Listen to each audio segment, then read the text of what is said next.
60 Minutes has a sterling reputation for investigative journalism. Are they wrong? But that's not investigative journalism if you change someone's answers. If you ask her a question and she comes with a rambling answer that doesn't make sense, and you edit that out and insert another answer to a different question that seems more cogent. But it's not that. It's editing things to make this deceptive editing.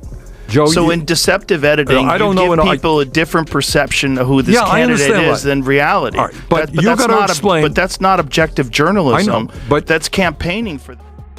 Joe Rogan just called out Bernie Sanders, and it caught a lot of people off guard. Bernie came on the show expecting a smooth, friendly chat. Instead, Rogan pushed back, asked tough questions, and didn't let him off easy. Bernie tried to stick to his usual talking points, but Rogan wasn't having it. He pressed for real answers about spending, taxes, and how Bernie's ideas would actually work. And honestly, Bernie struggled to explain some of it. This is exactly why Rogan's show stands out. He talks to everyone, listens, and asks what people really want to know. No scripts, no softball questions, just honest, unfiltered conversation. You missed it. Don't worry, got the full breakdown coming up. Let's get into it. Elon Musk, and I know Elon was on your show, and he's here in Austin, huh? Yeah. Okay, and we could talk about Elon, but he spent $270 million to elect Trump as president. Okay. I think that's absurd that any one person... What's the most someone donated towards the Harris campaign? They spent a lot of money on Harris as well. They spent $1.5 billion just combined over the course of a couple of months. You got it. All right, let me talk about it. So I'm not here just to say it's a Republican. That's my point here. Right. Bernie Sanders showed up to Joe Rogan's podcast expecting an easy ride. Big mistake. He took a shot at Elon Musk for supposedly donating $200 million to Trump only for Rogan to fire back with a fact. Kamala Harris raised $1.5 billion in just a few months. Bernie had no real answer. He dodged, deflected, and danced around the double standard. That's what sets Rogan apart. No soft polls, no spin, just straight talk. And Bernie wasn't ready for it. The other lawsuit with the conversation that they had with Kamala Harris, where they edited the answers that she had to make it look more precise. 60 Minutes, they were suing 60 Minutes. Yes. Is, to my mind, historically, they've been around for a very long time.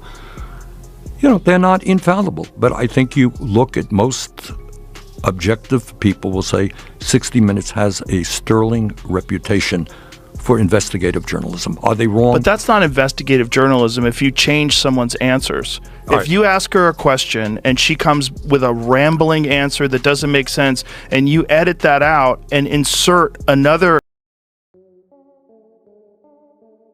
Getting grilled by Joe Rogan. Bernie Sanders tried to change the subject this time, taking a shot at Trump for suing 60 Minutes over their edited Kamala Harris interview, but Rogan shut it down fast. He called out 60 Minutes for not just bad reporting, but straight-up deception. Bernie rushed to defend them, calling the show a respected institution. Rogan pushed back, saying the media only gets praise when it serves the left. That's the playbook: deflect, distract, avoid the truth. But on Rogan's show, that tactic falls flat.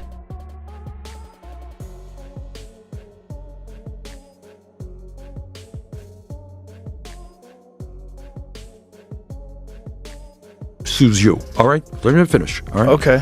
Somebody sues you. You know, why not you? You could be sued tomorrow, right? Because you are doing this. You're too sympathetic to this. Right. And Joe, you did that, and they have a big law firm behind you. You're going to have to spend zillions of dollars defending yourself. You know what? Next time you do an interview, you say, maybe I'm not going to go in that area. Right? No, but it's not that. It's editing things to make deceptive editing. Joe, so in deceptive editing, you give people a different perception of who this candidate is than reality.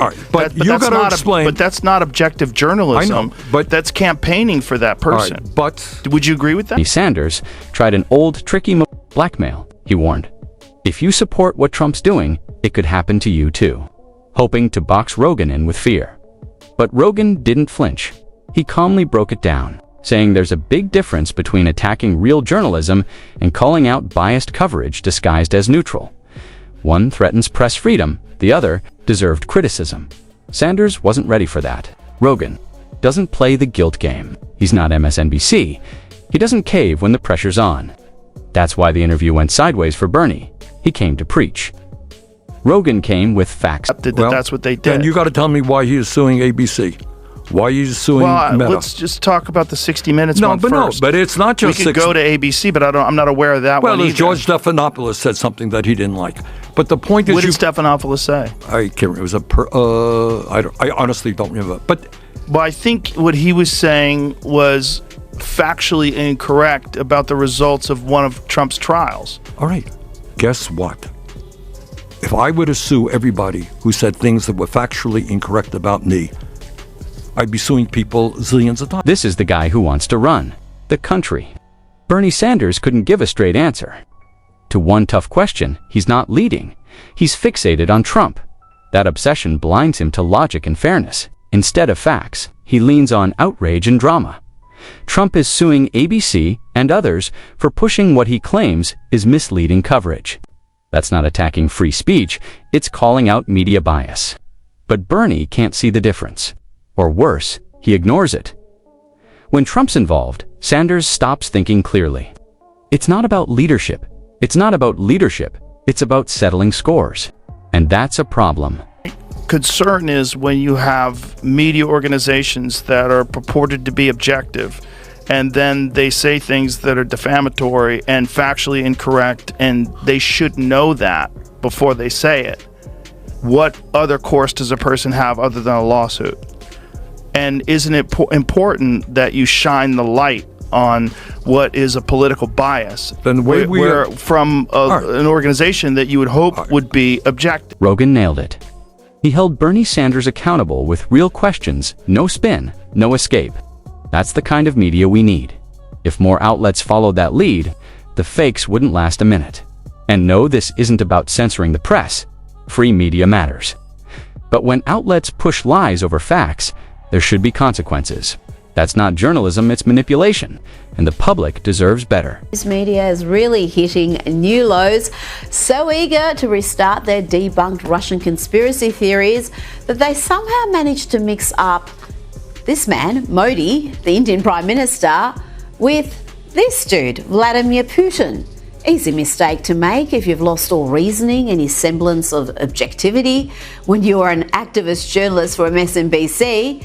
Here are some of the corrections. Last night, The Last Word reported on excerpts of an interview between the Director of National Intelligence, Tulsi Gabbard, and an Indian TV news network in which she said Trump was good friends with the world leader. Now, we said that world leader was Vladimir Putin, but the full interview was subsequently released, and it showed that Gabbard was referring to Donald Trump and the Indian Prime Minister, Narendra Modi. Real journalism is supposed to prevent messes like this. But clearly, MSNBC didn't get the memo if they'd watched the full interview before. Jumping to conclusions, they could have saved themselves the embarrassment. But instead, they rushed to tie Trump to Putin yet again. Scoring political points took priority over reporting the truth. In the process, they threw out the basics. No objectivity, no fact-checking, no fairness, just a full-on media meltdown. And this isn't just a simple mistake, it's a bigger problem. Too many outlets today are acting like activists, not journalists. Until that changes, these public retractions won't stop.